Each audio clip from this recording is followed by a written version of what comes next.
This is Pet Life Radio. Let's talk pets.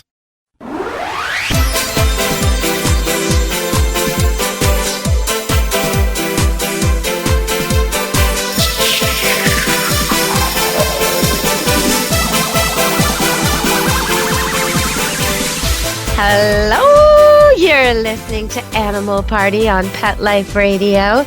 And one of my favorite guests is coming back. My favorite cat guest of all time, Dusty Rainbolt. Welcome to the show, Dusty. Oh, thank you for the kind words, and thank you for having me back. You are my favorite talk show host, so there we go. Well, Mutual that's high praise. That's high praise, yes. Okay, so Dusty's authored many books about cats, including Kittens for Dummies and my favorite, Cat Wrangling Made Easy. Is that what it's called? Well, I guess so, but I think I have a better one called Cat Scene Investigator, Solve Your Cat's Litter Box Mystery. So... See, I forever think of you as the cat wrangler. That's what I think of you as, and that was my favorite cat book at the time of all time. It beat out some very, very good cat books that came before it, and it was just so many revelations, like about timeshare and all these things. You really get where cats are coming from. So I'm happy to have you on the show.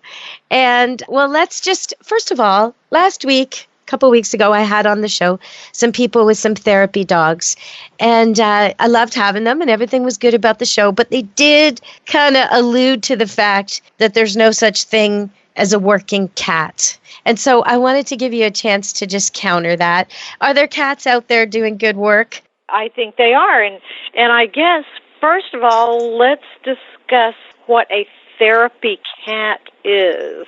You know, there are service animals, and a service animal is actually trained to perform a specific job, like seizure alert, diabetes alert, you know, picking up things or pulling people or helping with mobility or whatever. Right. That is a service animal. And I guess legally they say that on airlines cats can't be service animals, but I do know of people who have cats that alert to seizures and diabetic issues. So, that's amazing. So they could possibly do that. But normally it's therapy, right? It's comfort? It is. It is. And I don't know where those people are coming from. I mean, quite honestly, I'm intimidated by big dogs. So if you walk in my room and you've got a Great Dane, I don't know that I'm okay with that, but there are probably people who would be intimidated by large dogs, no matter how sweet or well-behaved they are. So, well, you get these headlines where someone tries to smuggle a peacock on an airplane, or you see on TV yesterday, I saw that a Florida man has a pet alligator as an anxiety pet. Of course, it's taped its muzzle shut or it'd probably eat him. But, these are the kind of things people are doing, right? And so is a therapy cat really a thing? Well, I've seen cats working in old age homes, and it is work. And I've seen them giving comfort to people, various people, whoever needs it. And these cats are chosen because they're those type of cats. And so I've seen cats used with children when terrible things are happening and the children have to be sort of in a limbo situation at some police station or somewhere scary, and a cat is put in their arms. This is very effective therapy, I think. So I don't want to cut the cats short. I don't want to, slight them. They're working. Well, let's go back to the airline thing, because I think that's really the crux of what is going on here. And as far as I know, Americans with Disabilities Act permits you to take a service animal or a comfort animal, an emotional support animal, on a plane with you, or allows you to go into public housing with these animals. And then if you have a service animal, you can go other places like restaurants and hospitals, government buildings. And grocery stores. So, you've got your apples and your oranges, the emotional support versus the service animal. So one of the problems I think we have with this situation is, because of ADA, you can't really ask a lot of questions. You can have an animal that you're pretty sure is just a pet, and they're trying to get on the airline for free because, hey, it's very expensive to travel with an animal. But, right. So that's why they're doing it. Okay. But the problem with the emotional support animal is there's no special training involved. It just makes you feel good. And up until recently, emotional support could be the peacock. It could be, one of the problems is... there was a squirrel at one point. Squirrels, reptiles, and as long as the reptile is put up, I'm good. But, even people who bring spiders on board. I'm sorry, you bring a spider or a snake on a plane? I think there was a movie about that, It's a hard line to draw, though. I do think it's difficult to draw, and you have to balance the needs of the other people. And then there's the whole factor of allergies. So partly why I had these people on the show is because recently I've had standard poodles go to service.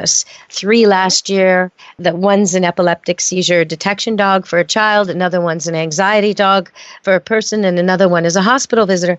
And so, these dogs have the bonus of looking, if you groom them that way, very harmless to most people, and also not shedding. So they could go in and out of a hospital where people do have respiratory issues, or on an airplane where the air is circulated, that kind of thing. And I see there's a flaw with the cats that way. Like you really, if you've got cat allergies, you got a problem when the cat's around you. But as far as giving therapy and comfort, especially in old age homes, can't think of anything more compatible. Absolutely. But back to the airplane, I truly think that, I have traveled with my cats, not as therapy animals, but as pets, where I pay the $150 each way fee. And I've had people complain, you've got that cat. It's like, look, lady, I have cat dander all over me. You have just as much to fear from just me physically as you do That's from a good the point. cat. So, that's true. Unless that's true. And everybody has their thing, right? Some people wear perfume or cologne or spicy food, or, you can be allergic to almost anything. And so, what if someone has, right now in Vancouver where I live, the cherry trees are starting to bloom and I'm allergic to them. If someone has bushes of those, if they have big trees outside their property and the cherry trees are all over their shoes and the pollen's on their car, and they walk into a Starbucks the same time I'm there, I'm going to start sneezing. My eyes are going to start watering just because of that. It's not their fault. I can't make them, decontaminate. At some point, I got to just deal with it. But okay, so we're going to go to break and we're going to come back and we'll talk a little more with Dusty Rainbolt. Stay tuned, everybody. It's going to be a cat show today. Stay tuned to Animal Party on Pet Life Radio. Does your dog itch, scratch, stink, or shed like crazy? Come to Dinovite for help. Order a 90-day supply of Dinovite. Dinovite for life. Pick up 2 tubes of Doggo Suds. Get the 3rd tube free. Peppermint, tea tree, lavender, Doggo Sud shampoo. Made with all-natural coconut, jojoba, aloe. Great for healthy skin and soft, shiny coats. But no itchy, harsh chemicals. Lather up, rinse away. Try Doggo Suds. Buy 2, get 1 free. At Dinovite.com. DINOVITE.com.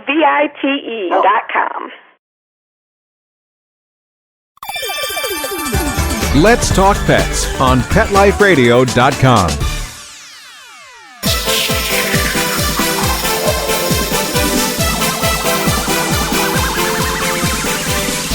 Hello, we're back on Animal Party, Pet Life Radio. My favorite cat author, Dusty Rainbolt, is on the show. Welcome back, Dusty. Hi, thank you for having me again. I'm so happy to be here. Well, okay, so I read in the newspaper that Victoria, which is the capital of my province, it's a pretty big city, that there's people saying that cats should be licensed, not allowed to roam freely outdoors, and this is to protect wild birds.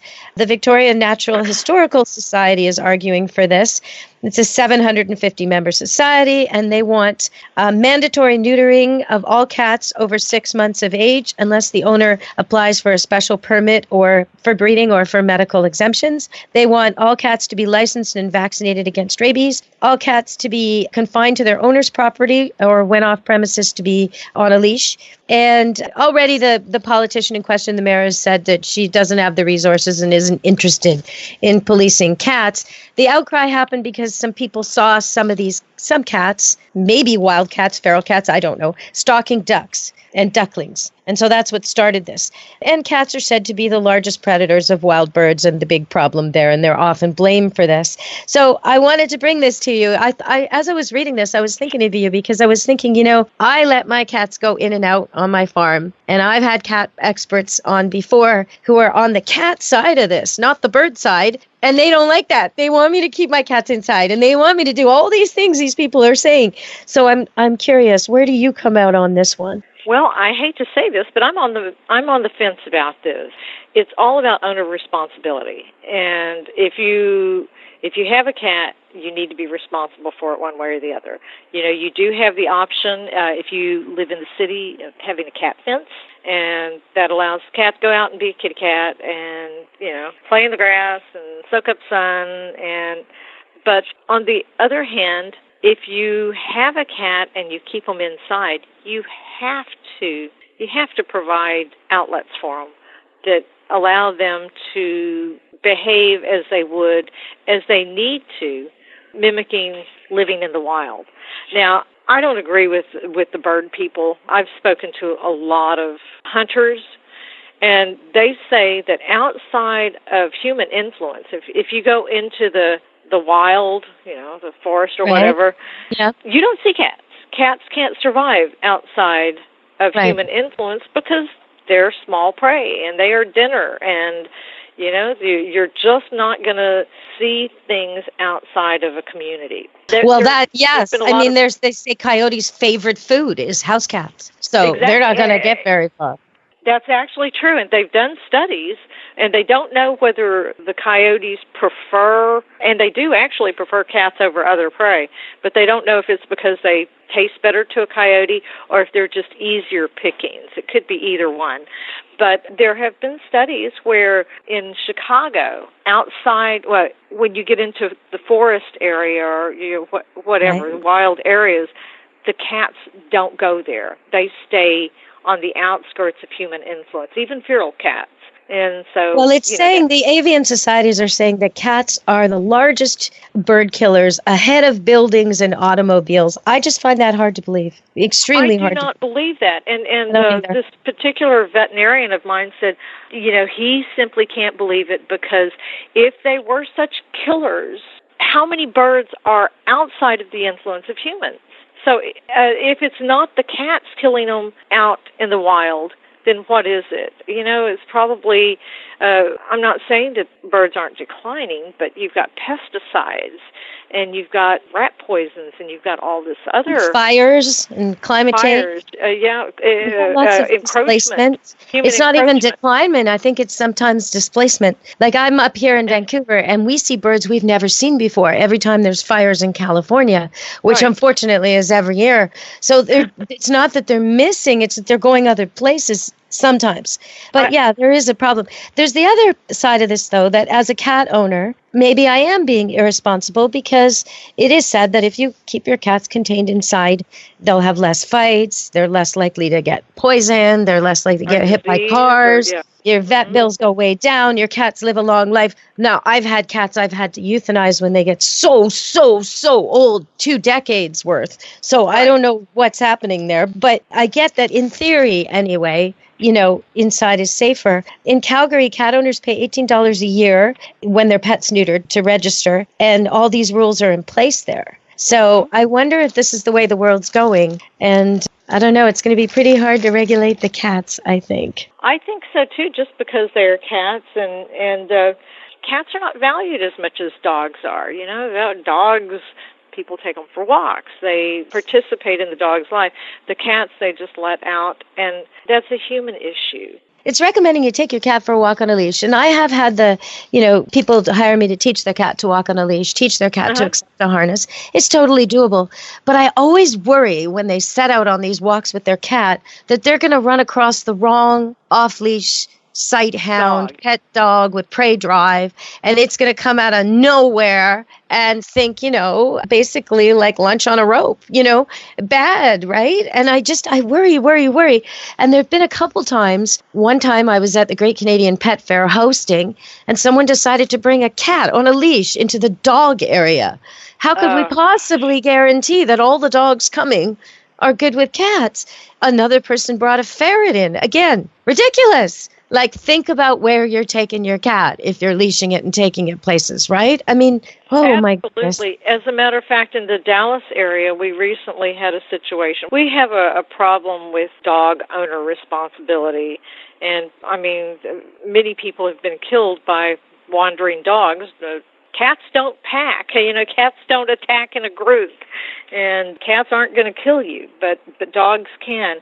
And recently there was a lady who was walking her, it was a small dog, like a Yorkie or a Silkie, and she saw a dog coming toward her, so she picked up her little dog and held it in her arms. And the large dog bit her and grabbed the dog and the small dog and killed it. So, taking your cat for a walk is, I think, risky. Even in communities like mine where you don't generally have wandering dogs, occasionally you do have them.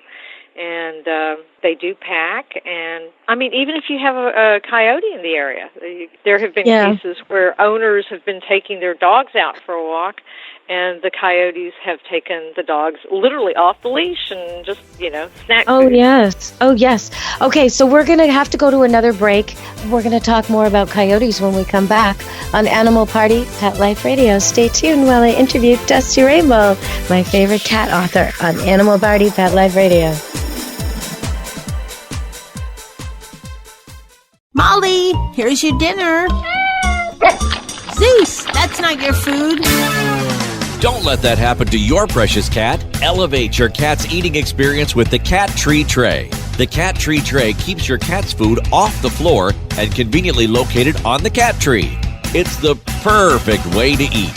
It's a beautiful wrought iron tray that easily attaches to your cat tree and keeps dogs and other critters out of your cat's dish. A must for multi-pet households. There's a 6-inch tray for large bowls and a 4-inch tray for smaller bowls. Purchase your Cat Tree Tray today. Go right now to cattreetray.com. That's cattreetray.com. CATTREETRAY.com.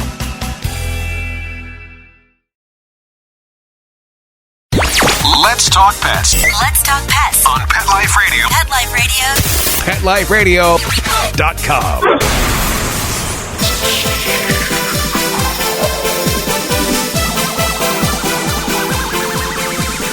Hello, we're back on Animal Party Pet Life Radio, and we were just talking about coyotes. Coyotes have been in the news a lot here because at a schoolyard, one was chasing several children, preschoolers, and in another incident, one attacked, mother defended a school-age child, small though, and recently loads of cats are going missing.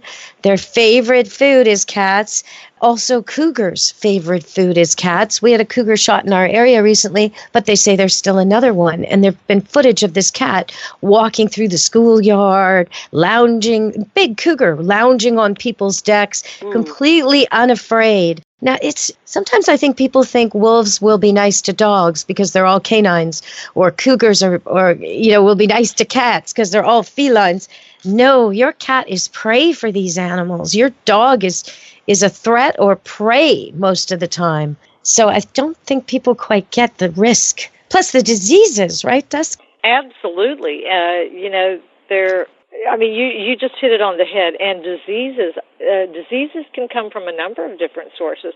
There are some diseases that raccoons carry that can be transmitted to cats.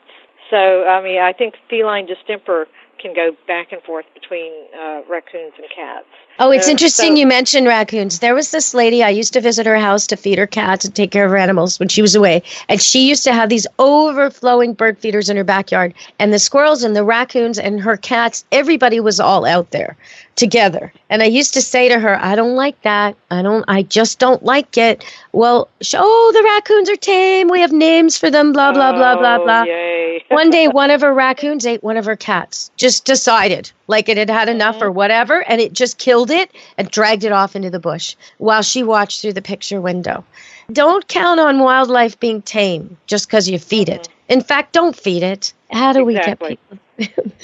Yeah. Okay, so I would like to ask you, let's see. I saw on TV recently 3 things that bothered me. There was a commercial for Volkswagen showing this guy talking about how his sled dogs don't like snow, so he drives them around in the car instead. Stuff like this really bugs me. Then, just before Christmas, there was this otter, this wild otter that got into this fancy, fancy koi pond in this fancy Chinese garden, and it was eating all these koi, including koi worth thousands, 50-year-old koi and all this. And they were trying to catch it, and they just had all these experts, and they were trying to catch it with dead bait, and everything was going wrong. And I'm just watching it going, why aren't they asking someone who knows? What is wrong with these people? Anyway, finally, it decimated all the koi, and they had to move the koi, and they got rid of the otters. And they kept quoting people, and they kept saying, oh, well, someone must have purposely put the otter there. And I'm thinking, no, otters swim. We've had lots of water.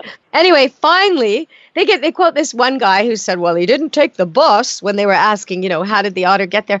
They finally find some footage of the otter just basically swimming on up and crawling on under the gate. And, nobody put it there. So that was another myth that drove me crazy. And then this morning on the news, they showed this eagle swimming, they said. And isn't it funny how he likes to swim? No, he doesn't like to swim. Somehow his feathers got wet, and now he has to climb up on a log and dry them off before he can fly.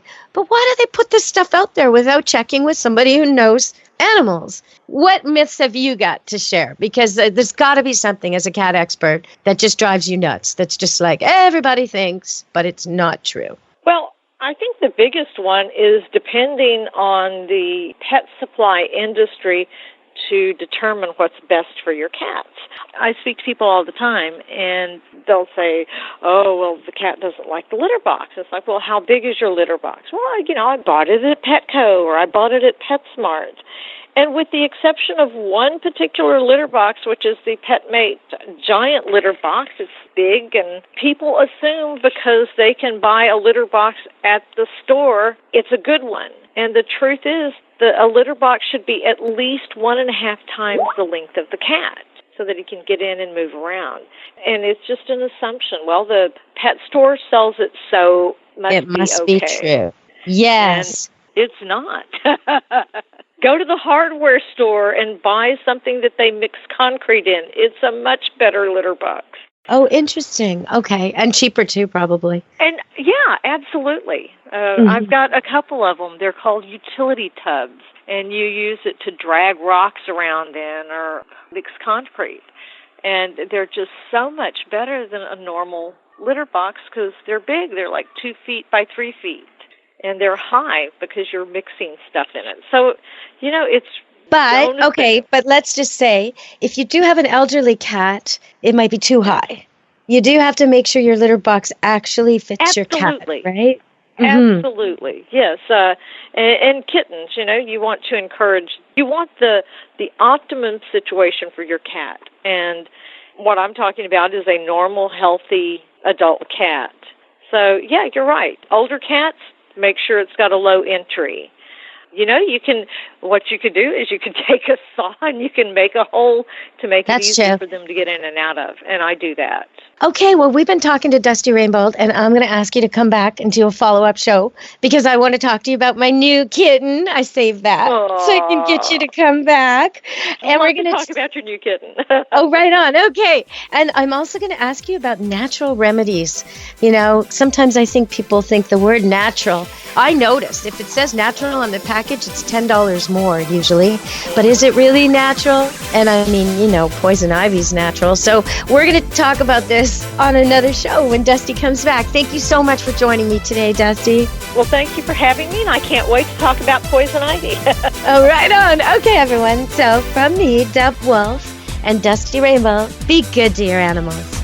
Let's Talk Pets, every week on demand, only on PetLifeRadio.com.